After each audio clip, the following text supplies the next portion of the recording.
الحمد لله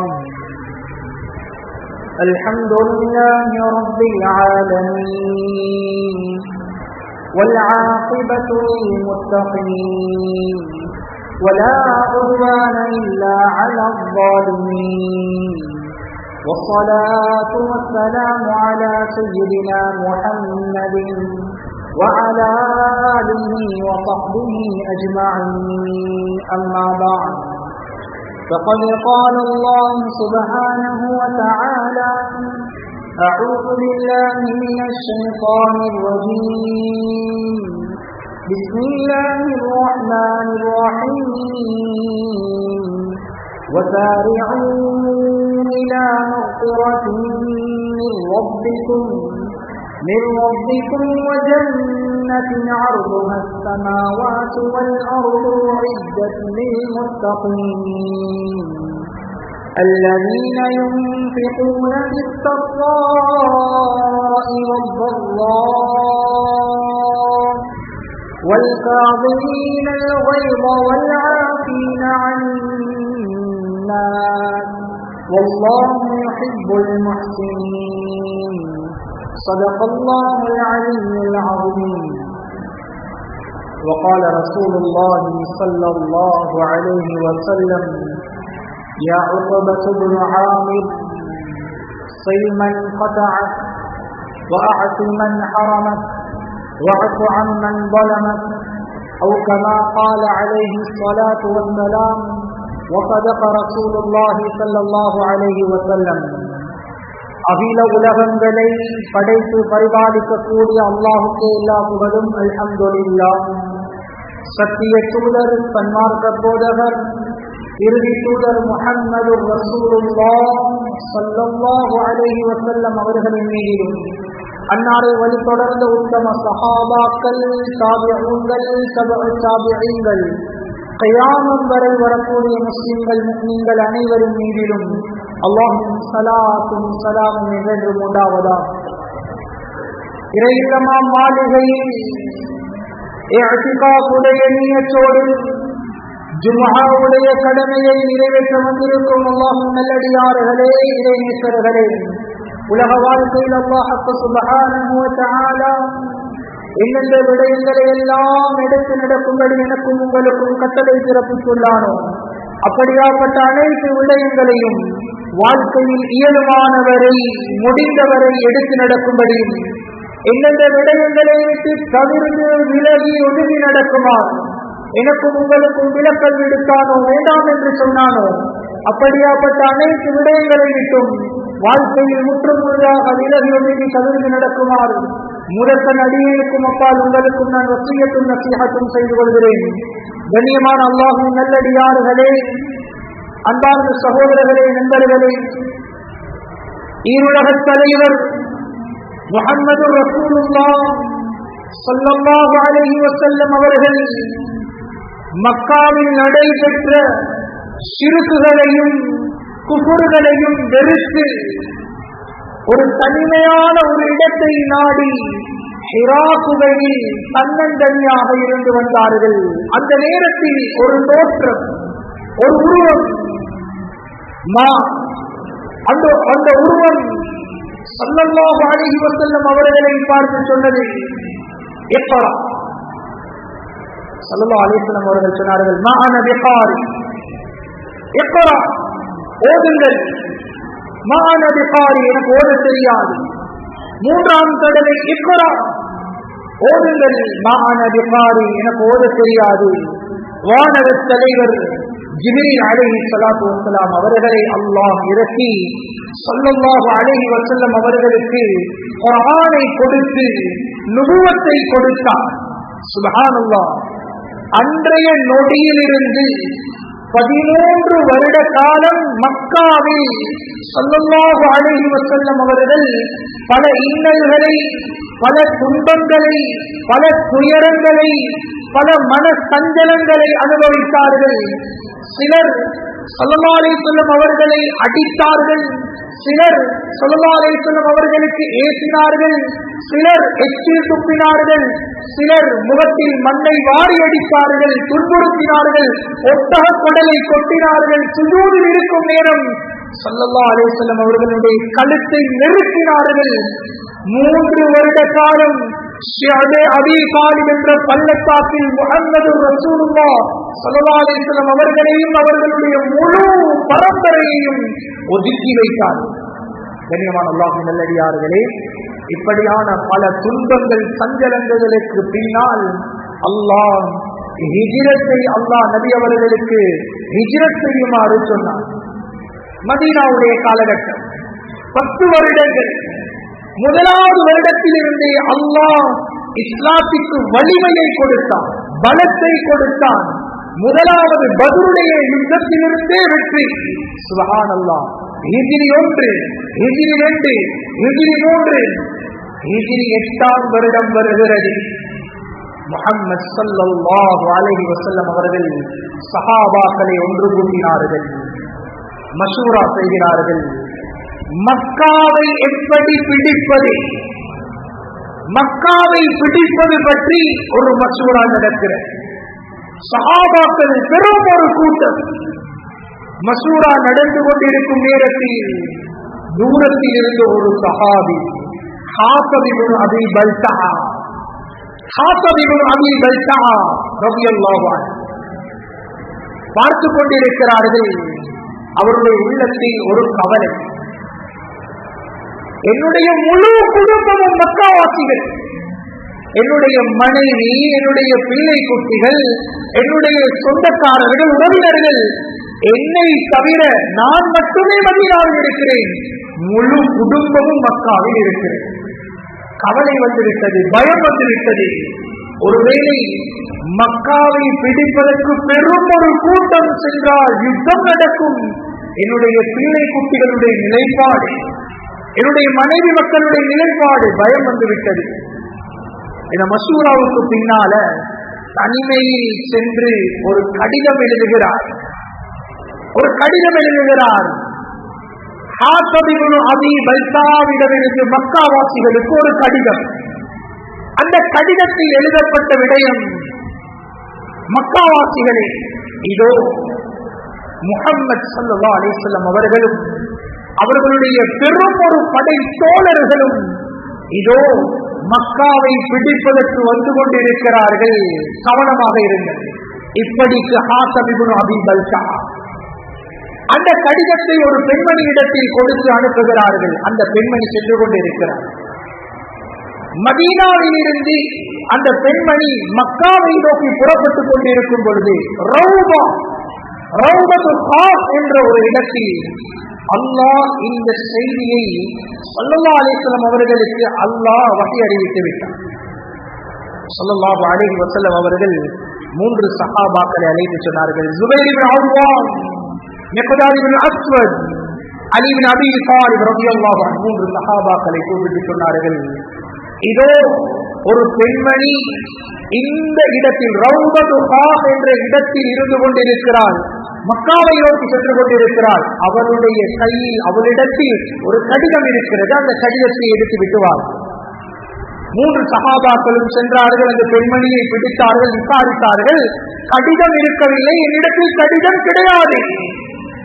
அந்த நேரத்தில் ஸுபைர் இப்னு அவ்வாம், மிக்தாத் இப்னு அஸ்வத் ரலியல்லாஹு அன்ஹு அவர்கள் சொல்கிறார்கள், என்னிடத்தில் கடிதம் இல்லை.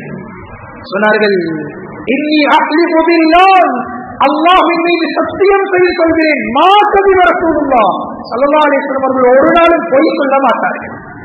ஸல்லல்லாஹு அலைஹி வஸல்லம் அவர்கள் சொன்னார்கள், இந்த பெண்மணி இடத்தில் கடிதம் இருக்கிறது என்றால் அது உண்மை. சொன்னார்கள், கடிதத்தை தராவிட்டால் உன்னுடைய ஆடையை களைந்து உன்னை நிர்வாணியாக மாற்றுவோம் என்று உறுதியாக சொல்ல அந்த பெண்மணி பயந்து அவளுடைய தலை முடியிலிருந்து அவள் அந்த கடிதத்தை எடுத்து கொடுக்கிறார். அந்த கடிதத்தை எடுத்துக்கொண்டு அப்படியே வருகிறார்கள். ஸல்லல்லாஹு அலைஹி வஸல்லம் அவர்கள் கடிதத்தை வாசிக்கிறார்கள். மக்கா வாசிகளுக்கு எழுதப்பட்ட ஒரு கடிதம்.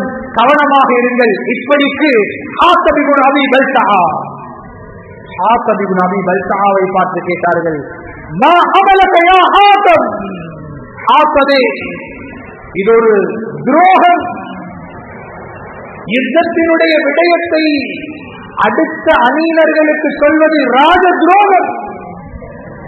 கேட்டார்கள், ஏன் இப்படி செஞ்சீங்க? அந்த நேரத்தில் அந்த இடத்தில் இருந்த ஹாத்தப் இப்னு அபீ பல்தஆ ரலியல்லாஹு அன்ஹு அவர்கள் சொல்லுகிறார்கள், யா ரசூலல்லாஹ், யா ரசூலல்லாஹ், என் மீது அவசரப்பட வேண்டாம். லா தஅஜல் அலைய யா ரசூலல்லாஹ், நான் முனாஃபிக் அல்ல, நான் ஒரு முஃமின் தான். நான் என்னுடைய குடும்பத்தை பயந்தேன் யா ரசூலல்லாஹ். என் குடும்பத்துக்கு என்ன சரி ஆவிருமோடு பயமா இருந்துச்சு, அதனாலதான் இந்த கடிதத்தை எழுதி அனுப்பினேன். உமர் ரலியல்லாஹு அன்ஹு அவர்கள் சொன்னார்கள், உமர் ரலியல்லாஹு அன்ஹு அவர்கள் சொன்னார்கள், யா ரசூலல்லாஹ், இந்த முனாஃபிக்குடைய கழுத்தை நான் எடுத்து விடுகிறேன் என்று சொல்ல ஸல்லல்லாஹு அலைஹி வஸல்லம் அவர்கள் சொன்னார்கள், மா யுத்ரீக யா உமர், உமர் உங்களுக்கு என்ன தெரியும் ரலியல்லாஹு அன்ஹு. சொன்னார்கள், அல்லாஹ் பத்ர் சஹாபாக்களை பார்த்து சொல்லுகிறான், யஅமலு மா ஷிஅதும், அந்த பத்ருக்கு பின்னால் நீ என்ன வேணாலும் செஞ்சு கொள்ளுங்க, உங்களுடைய எல்லா பாவத்தையும் நான் மன்னிச்சேன் என்று பத்ர் சஹாபாக்களை பார்த்து அல்லாஹ்வை சொல்லுகிறான். அல்லாஹ்வை மன்னிச்சு விட்டான். இவரை தண்டிப்பதற்கு நானும் நீங்களும் யார் என்று கேட்டார்கள். சுப்ஹானல்லாஹ். ஸல்லல்லாஹு அலைஹி வஸல்லம் அவர்கள் மிகப்பெரிய ஒரு துரோகம் செய்த ஒரு மனிதரையே அந்த சபையில் வைத்து அல்லாஹ்வுடைய மன்னிப்பை இப்படி இருக்க நானும் நீங்களும் மன்னிக்காமல் இருக்க எதை உங்களுக்கு தூண்டியது என்பதாக கேட்டார்கள். கண்ணியமான அல்லாஹ்வின் நல்லடியார்களே, அன்பார்ந்த சகோதரர்களே, நண்பர்களே, ஆனாலும் அந்த இடத்தில் அந்த முடிவை மாற்றவில்லை, அந்த மசூராவை மாற்றவில்லை. சஹாபாக்களோடு எப்படி அந்த மசூராவை முடிவெடுத்தார்களோ அப்படியே அந்த படை நகர்ந்து கொண்டு செல்லுகிறது.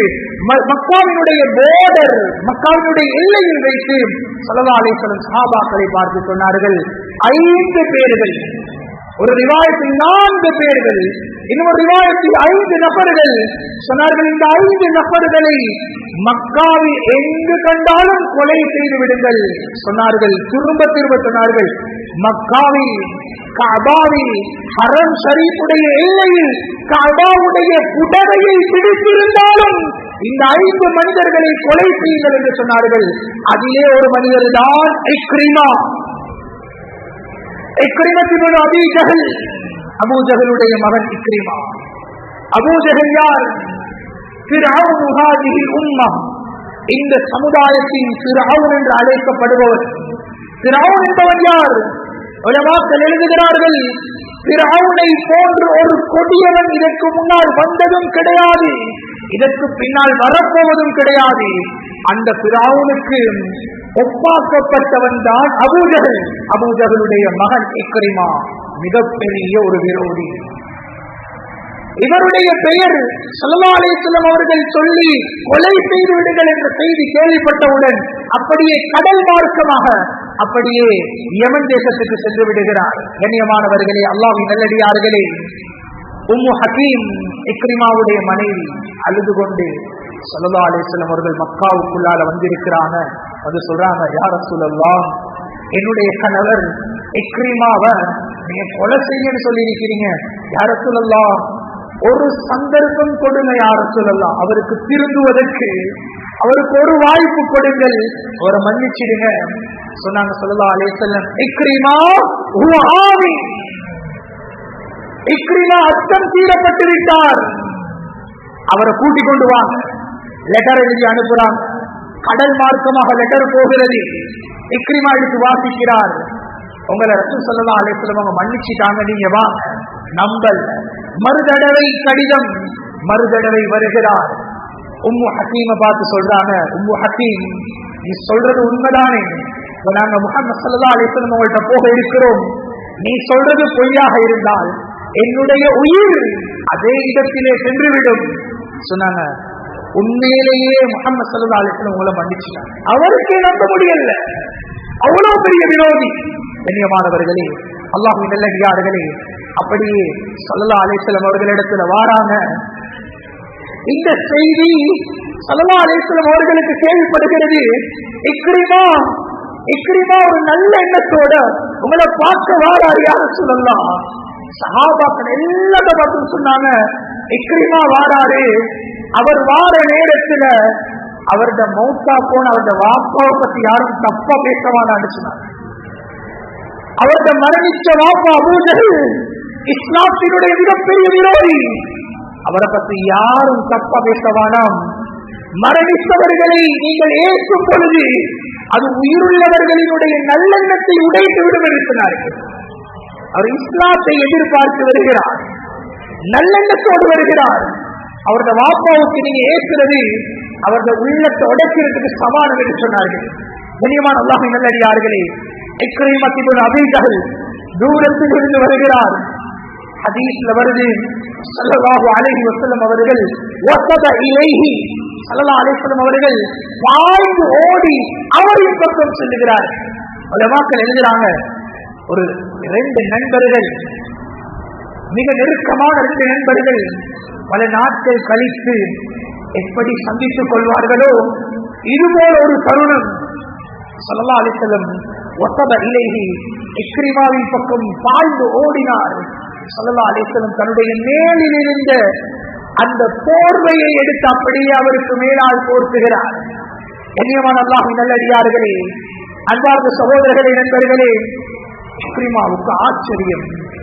அத்துணை சஹாபாக்கள், அபூபக்கர், உமர், உஸ்மான், அலி ரலியல்லாஹு அன்ஹும், அத்துணை அஷரத்துல் முபஷ்ஷரா, அத்துணை பத்ர் சஹாபாக்கள் இருக்கக்கூடிய தருணத்தில் சொன்னாங்க, இக்ரிமா எனக்கிட்ட வந்து உட்கார்ந்து கொள்ளுங்க.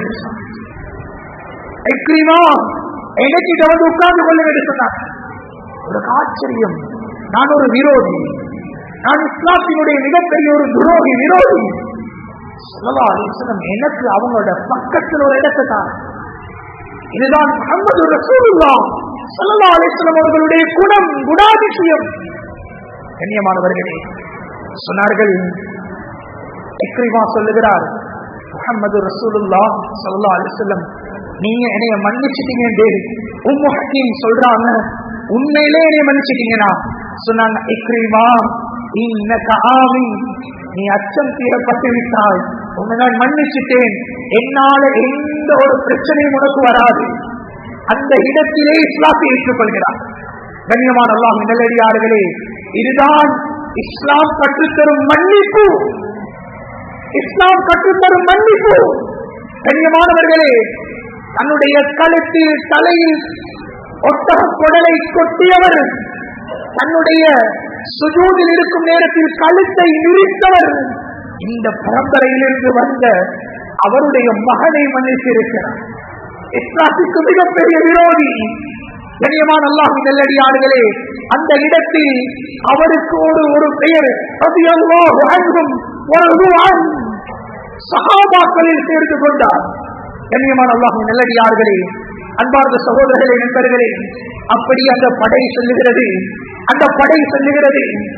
ஹரத்தினுடைய எல்லை, கஅபாவினுடைய எல்லை வந்ததுடன் அந்த கஅபாவின் சூழ ஸல்லல்லாஹு அலைஹி வஸல்லம் அவர்களுக்கு ஏசியவர், ஸல்லல்லாஹு அலைஹி வஸல்லம் அவர்களை திட்டியவர், தூசணத்தால் ஏசியவர், முகத்தில் மண்ணை வாரி அடித்தவர், ஸல்லல்லாஹு அலைஹி வஸல்லம் அவர்களுக்கு ஒட்டகக்கடலை கொட்டியவர், குப்பையை கொட்டியவர், அத்துணை மக்காவாசிகளும் குறைஷி குஃபார்களும் அந்த கஅபாவை சூழ இருந்து கொண்டிருக்கிறார்கள். ஸல்லல்லாஹு அலைஹி வஸல்லம் அவர்கள் ஒரு கோவேரி கல்லின் மீது ஏறி தலையை குனிந்து கொண்டு அப்படியே வருகிறார். உலமாக்கள் எழுதுகிறார்கள், ஒரு நாட்டை பிடிக்கக்கூடிய ஒரு அரசன், ஒரு நாட்டை பிடிக்கக்கூடிய ஒரு ஊரை பிடிக்கக்கூடிய ஒரு அரசன் தலை குனிந்து கொண்டு ஒரு கோவேரி கல்லின் மீது பிரயாணம் செய்து வந்த வரலாறு. இதுபோல முஹம்மது ரசூலுல்லாஹ் ஸல்லல்லாஹு அலைஹி வஸல்லம் அவர்களை போன்று வேறு எவரும் கிடையாது என்பதாக எழுதுகிறார். யாருமே கிடையாது. ஒட்டகத்தில் வந்திருக்கலாம், குதிரையில் வந்திருக்கலாம், கோவேரி கழுதையின் மீது பிரயாணம் செய்து தலை குனிந்து வந்தார்கள். பெருமை கிடையாது கண்ணியமானவர்களே, பெருமை கிடையாது. ஒரு கடை இருக்கிறது, அந்த கடையில் அவருக்கு கீழால் ஒரு 5 மனிதர்கள், 5 வேலையாளிகள் வேலை செய்கிறார்களா? இவருடைய நடையில் ஒரு வித்தியாசம், இவருடைய உடையில் ஒரு வித்தியாசம், இவருடைய எதிர்ப்பில் ஒரு வித்தியாசம், செயற்பாடுகளில் ஒரு வித்தியாசம். என்னது? நான் ஒரு கடைக்கு முதலாளி. கண்ணியமான அல்லாஹ்வின் நல்லடியார்களே, முழு ஊரையும் நாட்டையும் பிடிக்க வந்த மனிதர் தலை குனிந்து கொண்டு வருகிறார். சொன்னார்கள், யூசுப் அலைஹிஸ்ஸலாத்து வஸ்ஸலாம் தன்னுடைய சகோதரர்களை பார்த்து சொன்ன அதே விடயத்தை உங்கள் அனைவரையும் பார்த்து நான் சொல்லுகிறேன். லா தஸ்ரீப அலைக்குமுல் யௌம், இன்றைய நாள் உங்களுக்கு எந்த பழிக்கு பழியும் கிடையாது. உங்களை எல்லாத்தையும் நான் மன்னிச்சேன். அந்த இடத்துல ஒரு ஆச்சரியமான, எங்கட வாழ்நாள நடக்கவே தாண்டியாது, நடக்கவே முடியாத ஒரு சம்பவம் நடக்கிறது. மக்காவுடைய காலகட்டத்தில் வியாழக்கிழமை நாள்ல கண்ணியமான அல்லாஹ்வின் நல்லடியார்களே, கஅபாவினுடைய கதவு திறக்கப்படக்கூடிய நாள். அந்த கஅபாவினுடைய கதவினுடைய சாவியுடைய பொறுப்பு உஸ்மான் இப்னு தல்ஹா என்று சொல்லப்படக்கூடிய ஒரு மனிதரிடத்தில் இருந்தது. அன்றைய நேரத்தில் அவர் காபிராக இருந்தார். முஹம்மது ஸல்லல்லாஹு அலைஹி வஸல்லம் அவர்கள் மக்காவில் இருக்கக்கூடிய நேரம் சில சஹாபாக்களோடு அப்படியே வருகிறார்கள். கஅபாவுக்குள்ளால நுழைவதற்கு இவர் கையை போட்டுவிட்டு தடுக்கிறார். உங்களுக்கு போக முடியாது. இவர் சொன்னார், முஹம்மது ஸல்லல்லாஹு அலைஹி வஸல்லம் அவர்கள் சொன்னார்கள், உஸ்மான் என்ன தடுக்காதே. மறுபடியும் தடுத்தார்கள். சொன்னார்கள், உஸ்மான் அந்த இடத்தில் சொன்னார், கஅபாவுடைய சாவி இது எனக்கு சொந்தமானது, இது என்னுடைய பொறுப்பு, எனக்கு விருப்பமானவர்களைத்தான் இந்த கஅபாவுக்குள்ளால நான் நுழைய விடுவேன். அந்த நேரத்தில் ஸல்லல்லாஹு அலைஹி வஸல்லம் அவர்களுக்கு ஒரு மன சஞ்சலம், ஒரு கஷ்டம். ஆத்திரத்தில் சொன்னார்கள், உஸ்மான், இன்றைய நாள் என்னை நீ தடுக்கிறாய். ஒரு நாள் அல்ல, ஒரு நாள் அல்லாஹ் இந்த கஅபாவுடைய சாவியை எனக்கு தருவான். அந்த நாளில் இந்த சாவியை இப்பொழுது நீ எப்படி சொல்கிறாயோ, எனக்கு விருப்பமானவங்களை தான் இந்த கஅபாவுக்குள்ளால நுழைய விடுவேன் என்று. அதுபோல அன்றைய நாள் அந்த கஅபாவுடைய சாவியை எனக்கு விருப்பமானவர்களுக்கு நான் கொடுப்பேன் என்று சொன்னார். கண்ணியமானவர்களே, ஹிஜ்ரி 8ஆம் வருடம் ஃபத்ஹ் மக்கா, அதே தருணத்தில் பொறுப்பு போட்டு கொண்டிருக்கிறாங்க. அலி ரலியல்லாஹு அன்ஹு பார்த்து கேட்கிறாங்க, அலி, நாங்க இந்த ஹஜ்ஜாஜிகளுக்கு நீர் புகட்டும் பொறுப்பை யாருக்கு கொடுப்போம்? சொன்னாங்க, யார சொல்லலாம், குறைஷிகளாக எங்களுக்கு தான், நாங்களே காலாகாலம் அதை செஞ்சுவார். பொறுப்பு போட்டுக் கொண்டு இருக்கிற நேரம் சொன்னாங்க, இந்த கஅபாட சாவிட பொறுப்பை யாருக்கு கொடுப்போம்? சொன்னதோட ஸல்லல்லாஹு அலைஹி வஸல்லம் சொன்னாங்க, கஅபாட சாவி எடுத்துடுவாங்க. அலி ரலியல்லாஹு அன்ஹு அவர்கள் உஸ்மான தேடினாங்க, உஸ்மான் இப்னு தல்ஹாவை தேடினாங்க. கஅபாட சாவி எடுக்கிறதுக்கு அவர் ஒளிஞ்சு கொண்டிருந்தார். அந்த மக்காவுடைய காலகட்டத்தில் அவர் சொன்னார், ஒரு நாள் அல்ல ஒரு நாள் அந்த சாவி அல்லாஹ் எனக்கு தருவான் என்று சொன்ன நேரம் அவர் சொன்னார், அந்த நாளில் குறைஷிகளாகிய நாங்க அழிந்திருக்கணும், இந்த கஅபாட பொறுப்புக்கு நீங்க வாரத்துக்கு என்று சொன்னார். குறைஷிகள் அழியோடும் நீங்க இந்த பொறுப்புக்கு வாரத்துக்கு. அந்த நாள் வந்துட்டு தல குனிஞ்சு இருக்கிறாரு. உஸ்மான் இப்னு தல்ஹா கிட்ட போயிட்டு, சாவியை தாங்க உஸ்மான் என்று கேட்கல, சாவி எடுத்தாங்க, பறிச்சாங்க, வந்தாங்க, ஸல்லல்லாஹு அலைஹி வஸல்லம் கையில சாவியை கொடுத்தாங்க. கேட்டாங்க, இந்த கஅபாட சாவிட பொறுப்பை யாருக்கு கொடுப்போம்? அலி ரலியல்லாஹு அன்ஹு அவங்க சொன்னாங்க, யா ரசூலல்லாஹ், கஅபா கண்ணியமானது, குறைஷிகளாகிய நாங்களும் கண்ணியமானவர்கள், எங்களுக்கே தாங்க யா ரசூலல்லாஹ். அப்பதான் கேட்டாங்க, ஐன உஸ்மான், உஸ்மான் எங்கேன்னு கேட்டாங்க. உஸ்மான் ஒழுங்கிருக்கிறார்.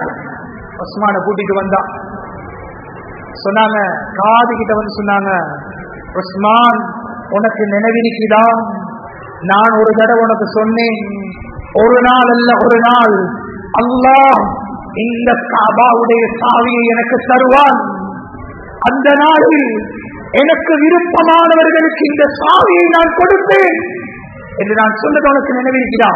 தலையை மட்டும் ஆக்கினார்கள். மக்காவாசிகளை பார்த்து சொன்னார்கள், மக்காவாசிகளை, இதோ இந்த கஅபாவுடைய சாவியுடைய பொறுப்பை இந்த கூட்டத்தில் எனக்கு விருப்பமான ஒருவருக்கு நான் கொடுக்க போகிறேன். இந்த கூட்டத்தில் எனக்கு மிச்சம் விருப்பமான ஒருத்தர் கொடுக்க போகிறேன். அதுதான் இந்த கூட்டத்தில் எனக்கு மிக விருப்பமானவர் நீதான் உஸ்மான் என்று கையில சாவியை கொடுத்தான். தெரியுமானவர்களே, நீதான் எனக்கு மிக விருப்பமானவர் உஸ்மான் என்று கையில சாவியை கொடுத்தான்.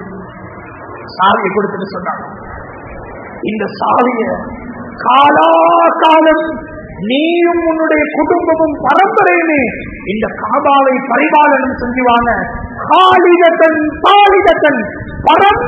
பரம்பரையாக நீங்களே உங்களோட குடும்பமே இந்த காபாவை பரிபாலனம் செஞ்சு கொண்டு வாங்க என்று சொன்னாங்க. உன்னிடத்திலிருந்து இந்த காபாவுடைய சாவியை யாராலும் எடுக்க முடியாது. அப்படி எடுப்பதாக இருந்தால் அவன் அநியாயக்காரனாகத்தான் இருப்பான் என்று சொன்னார்கள். அந்த வார்த்தைக்கு பயந்து இன்று வரைக்கும் காபாவுடைய சாவியை யாரொருவருக்கும் எடுக்க முடியாது. இன்று வரைக்கும் ஷைபா என்று சொல்லப்படக்கூடிய உஸ்மான் இப்னு தல்ஹாவுடைய பரம்பரையில் வந்த ஒரு மனிதர் தான் அதனை பரிபாலனம் செய்து கொண்டிருக்கிறார். அவர் சமீபத்தில் மரணித்தால் அவருடைய மகன் இன்றைக்கு பொறுப்பாக இருந்து கொண்டிருக்கிறார். கண்ணியமான அல்லாஹ்வின் நல்லடியார்களே, அன்பார்ந்த சகோதரர்களே, மன்னிப்பு கொடுத்தார்கள். இதுதான் முஹம்மது ரசூலுல்லாஹ் ஸல்லல்லாஹு அலைஹி வஸல்லம். ஏராளமான விடயங்கள் இருக்கிறது. கண்ணியமானவர்களே, இன்னைக்கு சில்லற விடயங்களை வைத்துக் கொண்டு நானும் நீங்களும் எத்தனையோ மனிதர்களோடு கோபம் பாராட்டிக் கொண்டு, குரோதம் பாராட்டிக் கொண்டு, முகத்தை திருப்பிக் கொண்டு வாழ்ந்து கொண்டிருக்கிறோம். சொந்த நாள தம்பி பேசாமல் இருக்கிறோம், சொந்த தாச தங்கச்சி பேசாமல் இருக்கிறார்கள். உம்ம வாப்பட முகத்தை பார்த்து பல வருஷம் ஸல்லல்லாஹு அலைஹி வஸல்லம் அவர்கள் தொப்புள் கொடி உறவில்லாதவர்களை மன்னிப்பார்கள் என்றால் தன்னுடைய குடும்ப உறவினர்களோடு எப்படி நடந்திருப்பார்கள்? கண்ணியமானவர்களே, எனக்கு தரப்பட்ட நேரம் முடிந்து விட்டது. ஏராளமான விடயங்கள். முஹம்மது ரசூலுல்லாஹ் அல்-அஃவு அனின் நாஸ், மக்களை எப்படி மன்னிச்சார். நபி அவர்களுக்கு சூனியம் செய்தார். லபீத் இப்னு ஆஸம் நபியோட முடிவாரக்கூடிய சீப்பை எடுத்து அதில் இருக்கக்கூடிய முடிகளை எடுத்து அதில் 11 முடிச்சுகளை போட்டு பாலடைந்த கிணத்துக்குள்ளால அந்த சூனியத்தை புதைத்தார்கள். முஹம்மது ரசூலுல்லாஹ் அவர்களுக்கு சூனியம் வந்தது கூட தெரியாமல் அவருக்கு ஏதோ ஒரு கற்பனை ரீதியான சில மாற்றங்கள், அவருக்கே தெரியாது எனக்கு என்ன நடக்குது என்று தெரியாது. தலை பக்கத்தில் ஒரு மலக்கு, கால் மாட்டில் ஒரு மலக்கு இருந்து கொண்டு இவர் தூங்கிக் கொண்டிருக்கிறார். தலை பக்கத்தில் இருந்த மலக்கு கேட்கிறார், இவருக்கு என்ன நடந்தது? கால் பக்கத்தில் இருக்கக்கூடிய மலக்கு சொல்லுகிறார், இவர் சூன்யம் செய்யப்பட்டிருக்கிறார். இவருக்கு சூன்யம் செய்தது யார் என்று அவர் கேட்க இவர் சொல்லுகிறார், அவருக்கு சூன்யம் செய்தது அவருடைய ஒரு காதிம், ஒரு யஹூதி, ஒரு காதிம் அவருடைய தலைமுடியிலிருந்து சூன்யம் செய்திருக்கிறார். லபீத் இப்னு ஆஸம் ஸல்லல்லாஹு அலைஹி வஸல்லம் அவர்களுடைய சூன்யம் முடிந்ததற்கு பின்னால, அதை வெட்டியதற்கு பின்னால சஹாபாக்கள் கொதித்தெழும்பினார்கள். யார ரசூலல்லாஹ், நம்பிக்கை வச்சு உங்களோட வீட்டுக்குள்ளால எடுத்து உங்களோட தலைமுடிய வாழ வச்சு யார ரசூலல்லாஹ் இவ்வளோ பெரிய துரோகம் செஞ்சு அவனை கொண்டு போடுவோம். அந்த நேரத்தில் அவர் சொன்னார் முஹம்மது ஸல்லல்லாஹு அலைஹி வஸல்லம் சொன்னாங்க, மக்களுக்கு மத்தியில் வெறுப்பானதை பரப்புவதற்கு நான் வெறுக்கிறேன் என்று சொன்னார். வெறுப்பான விடயங்களை பரப்புவதற்கு நான் வெறுக்கிறேன் என்று சொன்னார்கள். கண்ணியமானவர்களே, கன்ஃபார்மான ஒரு விஷயம், இவர்தான் என்று ஆள் நல்ல தெரியும், இவர்தான் என்று தெரியும். ஆனாலும் அவரது பேர மக்களுக்கு மத்தியில இவர்தான் எனக்கு சூனியம் செஞ்சார் என்று சொல்றத கூட நபி அவர்கள் வெறுத்திருக்கிறார்கள். ஆனா இன்றைக்கு யாருன்றே தெரியாது, உடம்பெல்லாம் வலியா இருக்குது, யாரோ ஒரு கட்டடியாண்ட போறது. அவர் சொல்லுவாரு, உங்களோட வீட்டுல உங்களோட சொந்தக்காரல்ல நல்ல வயிறு பெருத்த மொட்டை மண்டை இப்படி அடையாளங்களை சொல்லுவாரு, இவர் தான் உங்களுக்கு சூனியம் செஞ்சு. அல்ல, என் பெரியப்பாவும் மொட்டை மண்டை தான், என் தாச்சாவும் மொட்டை மண்டை தான், பெரியப்பாவா தாச்சாவா கன்ஃபார்ம் பண்ணியா சொல்ற எல்லா இடத்துலயும் போயிட்டு சொல்றது, என் பெரியப்பா எனக்கு சூனியம் செஞ்சாரு, என் பெரியப்பா எனக்கு சூனியம் செஞ்சாரு. பிரியமானவர்களே, அல்லாஹ்வின் நல்லடியார்களே, முஹம்மது ரசூலுல்லாஹ் ஸல்லல்லாஹு அலைஹி வஸல்லம் அவர்களுடைய குணம் எங்கே, என்னுடைய குணம் எங்கே? கண்ணியமானவர்களே, அல்லாஹ்வின் நல்லடியார்களே, மன்னிப்போம், மறப்போம், சிறந்தவர்களாக வாழ்ந்து சிறந்தவர்களாக மரணிக்கும் பாக்கியத்தை அல்லாஹ் எனக்கும் உங்களுக்கும் நசீபாக்குவானாக. பாவங்களை மன்னிச்சிடியா அல்லாஹ், குற்றங்களை மன்னிச்சிடியா அல்லாஹ், தப்பு தவறுகளை மன்னிச்சிடியா அல்லாஹ். இரக்கமுள்ள ரப்பே, சங்கையான ரப்பே யா அல்லாஹ். எங்களோட உம்மா வாப்பா ஸ்ரீதேவிகளை மன்னிச்சிடியா அல்லாஹ், உஸ்தாத்மார்களை மன்னிச்சிடியா அல்லாஹ். யா அல்லாஹ், இந்த குத்துபாவில் பேசப்பட்ட இந்த தலையங்கம் இந்த வாழ்க்கையில எடுத்து நடப்பதற்கு அருள்பாலிப்பாயா. மன்னிக்கக்கூடிய மனப்பான்மையை தருவாயாக. பெருமையை விட்டும் எங்களை பாதுகாத்திரியா அல்லாஹ், பெருமையை விட்டும் பாதுகாத்திரியா அல்லாஹ். மக்களுக்கு மத்தியில நல்ல குணத்தோட வாழ வச்சிரியா அல்லாஹ், சிறந்த பண்புகளோட வாழ வச்சிரியா அல்லாஹ். யாருட மனசை உடைச்சு உலகத்துல வாழ வச்சிடாதே அல்லாஹ். ஸ்ரீதேவியா வாழ்ந்து ஸ்ரீதேவியா மரணிக்கக்கூடிய பாக்கியத்தை தாயா அல்லாஹ். மௌத்தாகிற நேரத்திலேயா அல்லாஹ் எங்களை பார்த்து எங்களை ஜனாசாவுக்கு வந்த எல்லா மனிதர்களும் இதோ ஒரு ஸ்ரீதேவி இந்த உலகத்தை விட்டு போகுது என்று சொல்லணும் யாரு. நல்ல மனிதர் அவளை வச்சியா அல்லாஹ். எத்தனையோ ஜுமாக்கள்ல குதுபாக்கள்ல உட்கார்ந்து கேட்கிறோம் யா அல்லாஹ். எங்களோட வாழ்க்கையில இன்னும் வரலையா அல்லாஹ். எங்களுக்கு நல்ல தன்மையை தந்திரியா அல்லாஹ், சிறந்த பண்புகளை தந்திரியா அல்லாஹ், நாம பாதுகாக்கக்கூடிய தன்மைகளை தந்திரியா அல்லாஹ். யாருடையாவது குறைகளை தப்புகளை தவறுகளை அவர்கள்ட்ட இல்லாத சில விடயங்களை பேசுறதா நல்ல கியாமத்துல எங்களுக்கு நீ அது தண்டிப்பாயா அல்லாஹ். மௌத்துக்கு முன்னால் அவங்களிடத்துல மன்னிப்பு கேட்கக்கூடிய பாக்கியத்தை நசீபாக்கிறியா அல்லாஹ். இந்த துஆ கபூல் செய்வாயா. வாஹிர் தஅவானா அல்ஹம்துலில்லாஹி ரப்பில் ஆலமீன். அல்ஹம்துலில்லாஹ் அல்ஹம்துலில்லாஹி அல்லதி ஹதானா லிஹாதா வமா குன்னா لنهتدي لولا أن هدانا الله. الصلاة والسلام على رسول الله محمد بن عبد الله وعلى آله حزب الله وأصحابه جميعا ما بعد. فيا عباد الله، أوصيكم ونفسي أولا بتقوى الله. والله تعالى يقول إن الله تعالى يحب المتقين، والله تعالى يقول وهو أصدق القائلين. فإذا قرأت القرآن فاستعذ بالله من الشيطان الرجيم. أعوذ بالله من الشيطان الرجيم. بسم الله الرحمن الرحيم. ألف لام ذلك الكتاب لا ريب فيه هدى للمتقين.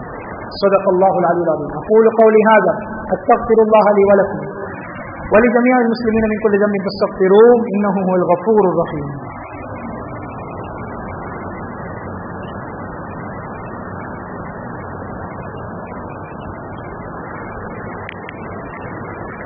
الحمد لله رب العالمين، نحمده ونستعينه ونستغفره ونؤمن به ونتوكل عليه، ونعوذ بالله من شرور أنفسنا ومن سيئات أعمالنا، من يهده الله فلا مضل له ومن يضلله فلا هادي له، ونشهد أن لا إله إلا الله وحده لا شريك له، ونشهد أن محمدا عبده ورسوله.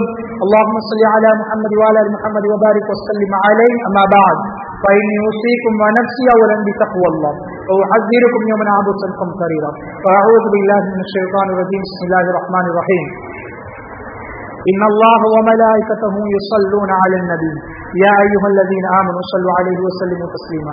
اللهم صل على سيدنا محمد عبدك ورسولك، وصل على المؤمنين والمؤمنات والمسلمين والمسلمات، وبارك على سيدنا محمد وأزواجه وذريته. قال النبي صلى الله عليه وسلم: أرحم أمتي بأمتي أبو بكر رضي الله عنه، وأشهدهم بأمر الله عمر رضي الله عنه، وأتقهم حيان عثمان رضي الله عنه، وأقضاهم علي رضي الله عنه، وفاطمة سيدة نساء أهل الجنة، والحسن والحسين سيدة شباب أهل الجنة رضي الله عنه، وحمزة أسد الله وأسد رسول صلى الله عليه وسلم. اللهم اغفر للعباس وولده مغفرة ظاهرة باطنة لا تغادر ذنبا. الله في أصحابي لا تتخذوهم غرضا من بعدي، فمن أحبهم فبحبي أحبهم، ومن أبغضهم فببغضي أبغضهم، وخير أمتي قرني ثم الذين يلونهم ثم الذين يلونهم. اللهم اغفر للمؤمنين والمؤمنات والمسلمين والمسلمات الأحياء منهم والأموات إنك سميع قريب مجيب الدعوات. اللهم أيد الإسلام وأنصاره وأذل الشرك وأسراره. اللهم وفقنا لما تحب وترضى، وجعل آخرتنا خيرا من الأولى. اللهم انصر من نصر دين محمد صلى الله عليه وسلم، وجعلنا منهم يا أرحم الراحمين. عباد الله رحمكم الله، إن الله يأمر بالعدل والإحسان وإيتاء ذي القربى وينهى عن الفحشاء والمنكر والبغي يعظكم لعلكم تذكرون. واذكروا الله العظيم يذكركم ويهديكم، ولذكر الله أكبر والله يعلم ما تصنعون.